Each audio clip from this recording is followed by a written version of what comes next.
η Ευρώπη δεν μπορείς να τη χαρακτηρίσεις μόνο με μία λέξη.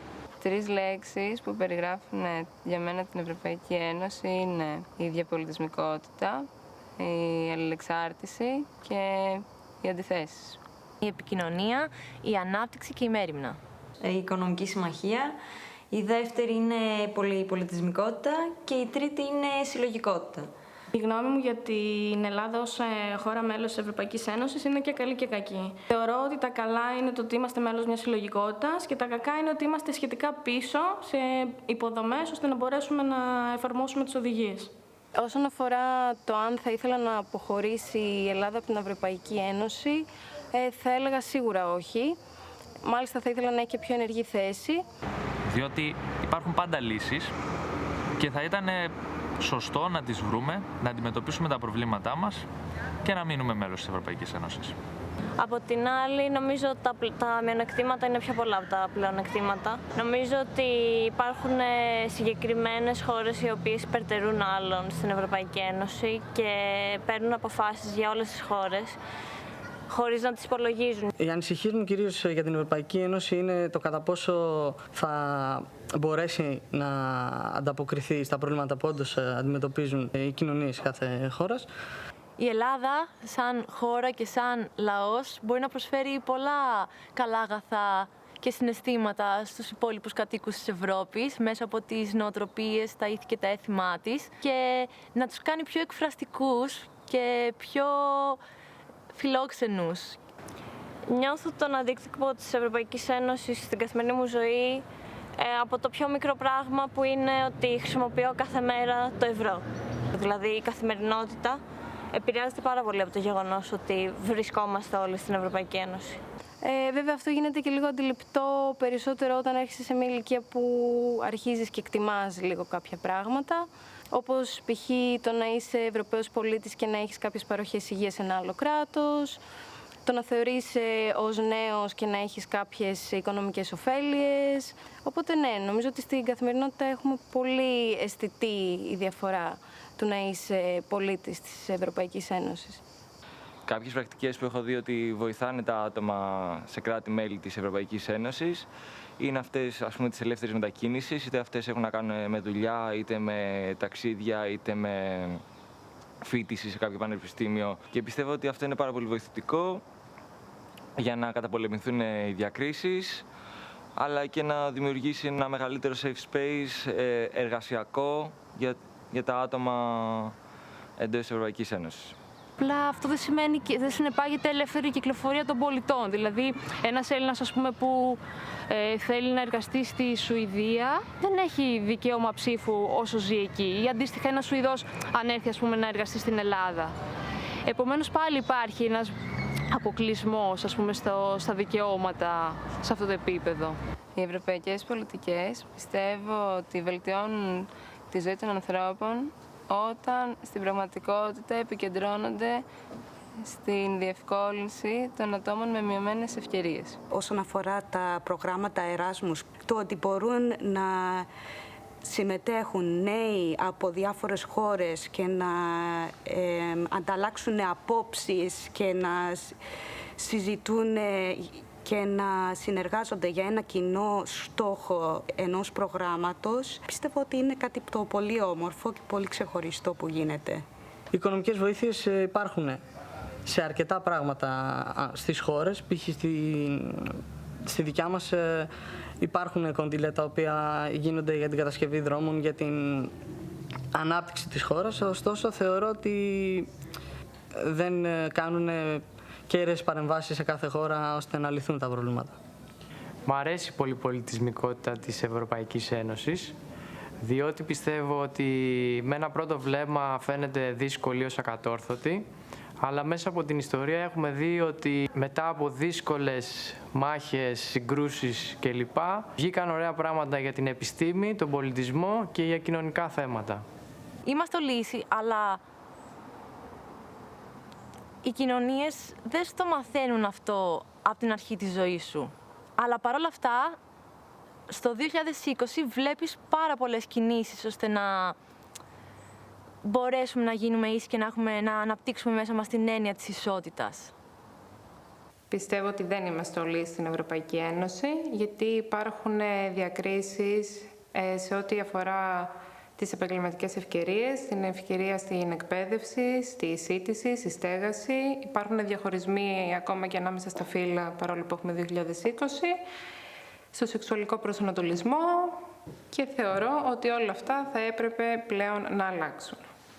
Δεν πιστεύω ότι είμαστε όλοι στην Ευρωπαϊκή Ένωση. Νομίζω ότι κάποιες χώρες δέχονται περισσότερα βάρη από κάποιες άλλες. Είναι κάποιες χώρες οι οποίες θεωρούνται οι πιο μεγάλες δυνάμεις, για παράδειγμα η Γερμανία και το Ηνωμένο Βασίλειο πλέον δεν ανήκει στην Ευρωπαϊκή Ένωση, αλλά νιώθω ότι αποφασίζουν λίγοι άνθρωποι για πολλές χώρες. Το θέμα της ταυτότητας, για μένα κάτι πιο βαθύ που έχει να κάνει και με τα βιώματα που έχουμε στη χώρα μας και στην Ευρώπη γενικότερα. Έχει πολλά στενά γεωγραφικά όρια, τα οποία δεν αναγνωρίζω τόσο πολύ. Πιστεύω, ναι, ότι υπάρχει μια αίσθηση συλλογικότητας της Ευρωπαϊκής Ένωσης. Οι πιο περήφανες στιγμές που είχα νιώσει Ευρωπαία πρέπει να ήταν το 2004, όταν η Εθνική Ελλάδα κέρδισε το Ευρωπαϊκό Κύπελλο. Μια στιγμή έτσι χαράς, περηφάνειας για τη χώρα στην οποία ζω. Θεωρώ ότι την ταυτότητα της Ευρώπης μέσα στην κάθε χώρα ο νέος δυσκολεύεται να τη βρει, γιατί έρχεται σε πολύ δεύτερη μοίρα και αν δεν την ψάξει ο ίδιος ο νέος δεν θα εμφανιστεί. Εντάξει, Ευρωπαίος είμαι, ναι, αλλά δεν είμαι, ας πούμε, φανατικός Ευρωπαίος. Είμαστε στην Ευρωπαϊκή Ένωση. Εντάξει, υπάρχουν και καλά και κακά.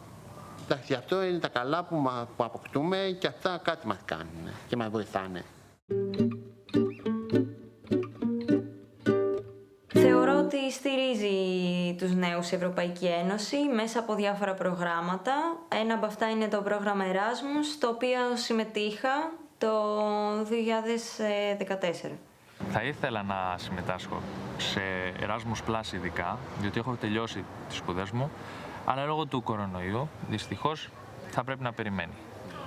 Θα ήθελα η Ευρωπαϊκή Ένωση να προσφέρει την ικανότητα της ενσωμάτωσης των νέων, ειδικά σε όσους δεν είναι στις χώρες τους. Σε σχέση με την υποστήριξη των νέων, θα ήθελα να δω περισσότερο από την Ευρώπη τα προγράμματα τα οποία προτείνουν να κατευθύνονται περισσότερο προς τις ανάγκες των ίδιων των ατόμων, που αφορούν είτε στην καθημερινότητά τους, είτε τις επαγγελματικές τους ανάγκες και τις ανάγκες διαβίωσής τους. Δεδομένου το ότι συμμετείχα στο πρόγραμμα Erasmus, θυμάμαι ότι μου ήταν πάρα πολύ δύσκολο με τα γραφειοκρατικά της υπόθεσης, ότι έτρεχα για μήνες για να βγάλω όλα αυτά τα χαρτιά τα οποία απαιτούνταν για να πάω στο πρόγραμμα αυτό. Και θα ήθελα να δω την Ευρωπαϊκή Ένωση να βοηθάει λίγο παραπάνω τους νέους με όλη αυτή τη διαδικασία για να μπορείς να συμμετάσχεις σε κάποιο πρόγραμμά της.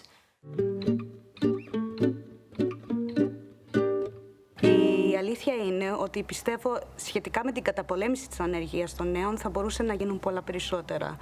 Διότι χάνεται η ευκαιρία σε ανθρώπους να δείξουν ότι έχουν ικανότητες, δεξιότητες και αξίζουν να εργαστούν. Ειδικά για άτομα αμαία κιόλας.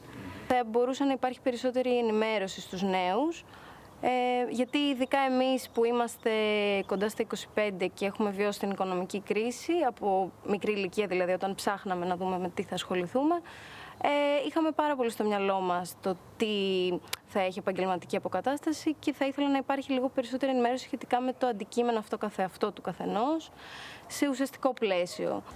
Φυσικά βοηθάει πολύ στην Ευρωπαϊκή Ένωση με ειδικές ανάγκες τα λοιπά, από πολεοδομία μέχρι και νομοθετικά, που σκοπεύει για να υπάρχουν πρόσβαση παλιού. Αυτό είναι κάτι καλό, ένα μήνυμα στην Ευρωπαϊκή Ένωση που πρέπει υποχρεωτικά να κάνουν κάποιες υποδομές στην Ελλάδα.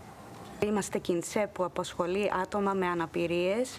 Δεν έχουμε λάβει ποτέ κάποια οικονομική στήριξη για αυτό που κάνουμε, δηλαδή, και νομίζω είναι κάτι που θα έπρεπε, δηλαδή, γιατί υπάρχει πολλή ανάγκη, ειδικά για άτομα με αναπηρίες, να νιώσουν ότι έχουν αξία και ότι είναι μέρος μιας κοινότητας.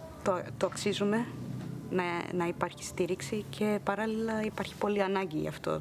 Τα τελευταία χρόνια έχουν γίνει βήματα γιατί στα περισσότερα κράτη της Ευρωπαϊκής Ένωσης είναι πλέον ο γάμος των ομόφυλων ζευγαριών είναι κατοχυρωμένος. Αυτό που θα μπορούσε ακόμα να γίνει από την Ευρωπαϊκή Ένωση στο συγκεκριμένο θέμα είναι να κατοχυρωθούν νομικά κάποια έξτρα δικαιώματα και να μην φοβάται κάποιος, ας πούμε, που είναι θύμα τέτοιων επιθέσεων να απευθυνθεί, ας πούμε, στην αστυνομία και να ζητήσει βοήθεια, να είναι σίγουρη η ανταπόκριση, ας πούμε, σε κοινωνικό επίπεδο. Αυτό θεωρώ πάρα πολύ σημαντικό.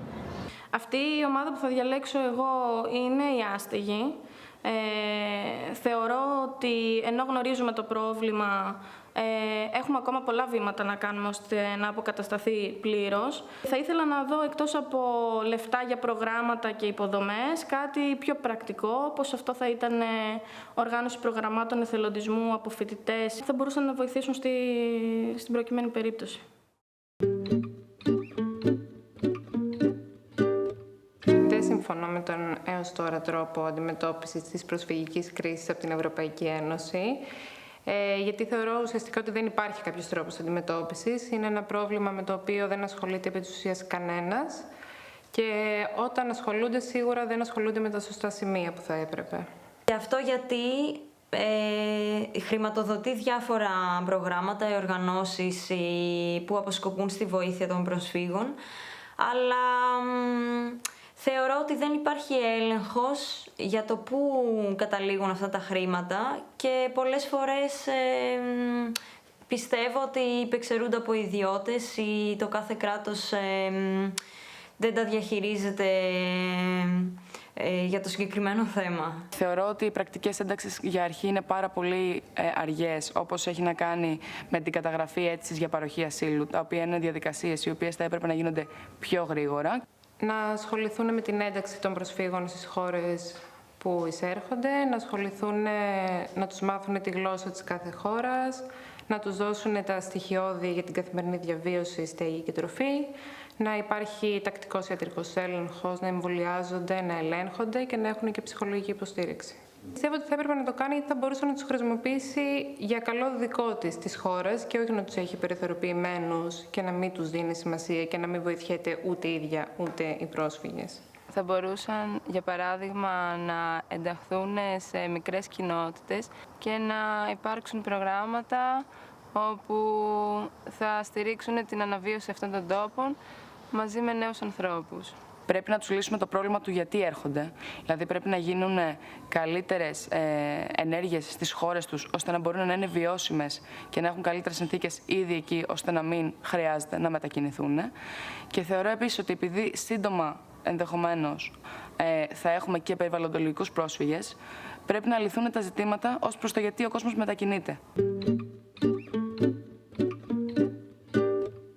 Πιστεύω ότι η Ευρωπαϊκή Ένωση δεν αντιμετωπίζει επαρκώς το ζήτημα της κλιματικής αλλαγής, γιατί δεν έχει δημιουργήσει πολιτικές που να απευθύνονται και πάλι στην κοινότητα και σε μικρότερες ομάδες, έτσι ώστε να μπορούν έμπρακτα να γίνονται αλλαγές. Μία πρακτική που θεωρώ απαραίτητη είναι να δοθεί περισσότερη έμφαση στην επιστήμη των υλικών και στο πώς τα χρησιμοποιούμε στην καθημερινότητά μας υλικά πιο φιλικά προς το περιβάλλον. Η νεολαία, παρόλο που είναι αρκετά ενεργή σε θέματα κλιματικής αλλαγής και σε άλλα κοινωνικά ζητήματα, νομίζω ότι δεν έχει αποκτήσει την φωνή που πρέπει να έχει τα όργανα της Ευρωπαϊκής Ένωσης και νομίζω ότι σε μεγάλο βαθμό είναι ότι δεν της δίνεται αυτή η δυνατότητα. Οι νέοι έχουν να αντιμετωπίσουν άλλο ένα πρόβλημα, το οποίο είναι ότι οι φωνές τους συνήθως θα έρθουν αντιμέτωπες με κέντρα λήψης αποφάσεων, τα οποία είναι από άτομα μεγαλύτερας ηλικίας, που θεωρώ ότι δεν έχουν τόσο καλή ενημέρωση, με αποτέλεσμα να βιώνουν κάποιο είδους αποκλεισμό και να βιώνουν μια δυσκολία να περάσουν το μήνυμά τους. Η γνώμη μου στο ποια θα έπρεπε να είναι η ανταπόκριση της Ευρωπαϊκής Ένωσης απέναντι σε αντιδημοκρατικές πολιτικές που παρουσιάζουν κάποια κράτη είναι ότι θα έπρεπε να είναι άμεση και χωρίς καμία ανοχή. Γιατί από τη στιγμή που έχουν επιλέξει τα κράτη αυτά να βρίσκονται σε μια ένωση κρατών, όχι μόνο πολιτική, αλλά και με κάποιες ιδέες, θα έπρεπε αυτές να ανταποκρίνονται και στις πολιτικές τους. Σίγουρα θα ήθελα να δω παραπάνω ενέργειες πάνω στο συγκεκριμένο ζήτημα, ίσως ξεκινώντας με πιο απλά βήματα, όπως αυτό θα ήταν η καθιέρωση του Συμφώνου Συμβίωσης σε όλες τις χώρες της Ευρωπαϊκής Ένωσης και όχι όπως τώρα που σε κάποιες δεν αναγνωρίζεται ακόμα και αν έχει γίνει σε κάποια άλλη χώρα της Ευρωπαϊκής Ένωσης. Νομίζω ότι η Ευρωπαϊκή Ένωση δεν ανταποκρίνεται επαρκώς στις κρίσεις γενικά. Νομίζω ότι σε τέτοιες περιστάσεις και τώρα που το είδαμε και με τον COVID και με τον κορονοϊό, είναι ότι η κάθε χώρα λειτουργήσε μόνη της. Με βάση τις κρίσεις οι οποίες έχουν εμφανιστεί ανά τις χώρες, η Ευρωπαϊκή Ένωση έχει δείξει κάποια ανταπόκριση. Παρ' όλα αυτά θεωρώ ότι και πάλι σαν Ευρωπαϊκή Ένωση είναι πολύ αδύναμη, όχι από την άποψη ισχύς, από την άποψη αποφάσεων τις οποίες θα μπορούσε να λάβει. Κατά τη γνώμη μου, όταν εμφανίζεται μια κρίση η οποία συναντάται στο σύνολο ή στο μεγαλύτερο μέρος της Ευρωπαϊκής Ένωσης, θα έπρεπε να απαντιέται και πιο συλλογικά και με πιο κοινή αντίδραση. Σε τέτοιες κρίσεις πρέπει να λαμβάνουμε υπόψη ότι κάθε χώρα είναι διαφορετική, έχει διαφορετικές ανάγκες, όπως και η οικονομία κάθε χώρας είναι διαφορετική και δεν αντέχει οικονομικά να κάνει καραντίνα, για παράδειγμα, ξανά.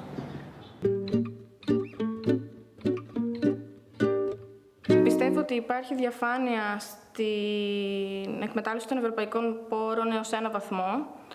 Αυτό που τύπης πρέπει να βλέπουμε, αλλά αν παρακολουθήσουμε και την καθημερινότητά μας με τα σκάνδαλα που ξεσπάνε κάθε φορά, πάντα βλέπουμε ότι υπάρχει και ένα πρόβλημα διαφθοράς. Στην Ελλάδα θα έλεγα ότι είναι ένα πρόβλημα το οποίο χρήζει άμεσης προσοχής. Θεωρώ ότι υπάρχει σχετική διαφάνεια, δηλαδή δεν θεωρώ ότι γίνονται πράγματα πίσω από τις πλάτες των χωρών, αλλά αυτά που γίνονται μέχρι στιγμής δείχνουν μια τάση στο να ευνοούνται οι δυνατές και κυρίαρχες χώρες που αυτή τη στιγμή έχουν τη μεγαλύτερη οικονομική δύναμη, ας πούμε.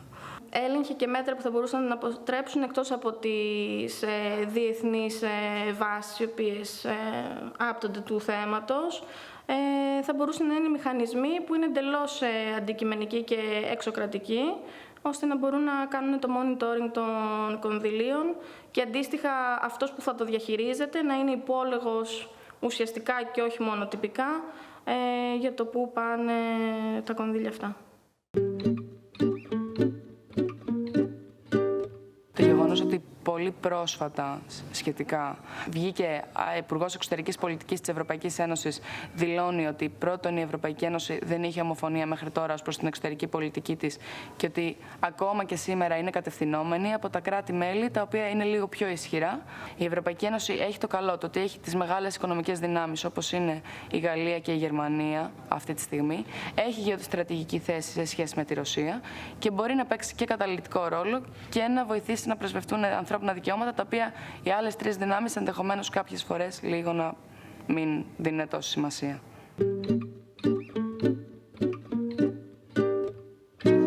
Το Ηνωμένο Βασίλειο βγήκε από την Ευρωπαϊκή Ένωση για κάποιους λόγους.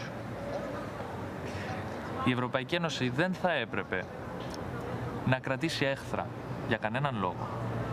Θα έπρεπε να συνεργαστεί, να δει τα πράγματα αισιόδοξα και στο μέλλον να προσφέρει μία λύση την οποία δεν τη βρήκε τη στιγμή του Brexit.